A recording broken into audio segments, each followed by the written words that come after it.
here with the Rush head coach, Bob McMillen. And Coach, I know you've had quite a busy offseason. It seemed difficult at times. Tell us from your end of things about what went on during this past offseason. You know, it was just it was a trying offseason. It really was. I got to thank Scott Bailey and John Redmond, who stuck by me the whole time with this whole thing to continue to move this thing forward, believing that we were going to have a season for the 2013 year. And we're very fortunate that David stepped in, and it's a great thing for us too, because he's a young kid who's passionate, is going to be here for the long haul. Just made a huge announcement for us with the NFL team coming in and being involved, and we look forward to being back on top in the Arena Football League, not only on the field but as an organization. Which NFL franchise would that be? That'll come out later this week. Okay. So I mean, at times I know there, felt like you were at a standstill with everything that was going on. What did you do to pass the time and cope with everything that went on? Work. I just continue to work. I continue to watch film with Scott.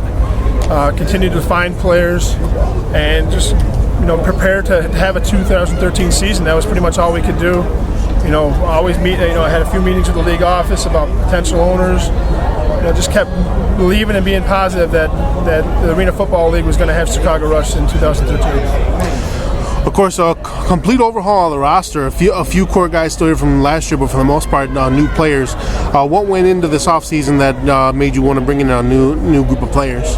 You're going to have turnover in this league all the time, and now with the new collective bargaining agreement, where guys can go and sign a few-year deals and a couple-year deals, 2 or 3 deals.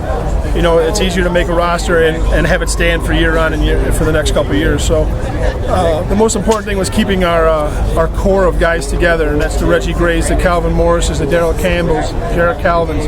Those guys, keeping them in place to know you're solidified there. Obviously, we would love to have a couple players that left us still be here, but we can't make that decision for them. Things were a little rocky going on there in the offseason. But the guys that we brought in here with the Anthony Hopes and the Joe Finnessees, Carson Kaufmans, and Tyus Jacksons, those kind of guys, we're excited what they're going to bring to the Chicago Rush franchise. Of course, you open up the season this weekend against Iowa. What are you expecting from the Barnstormers on Saturday night? Tough game. It's a divisional game. Coach Owens, he's coming back home to Chicago. We've always had tough times with Iowa. We've been fortunate. I think the last couple times we've beaten them. But, we're expecting a great team coming in here from Iowa, and an exciting football game. All right, Coach, thank you, and we'll see you on Saturday. Thank you.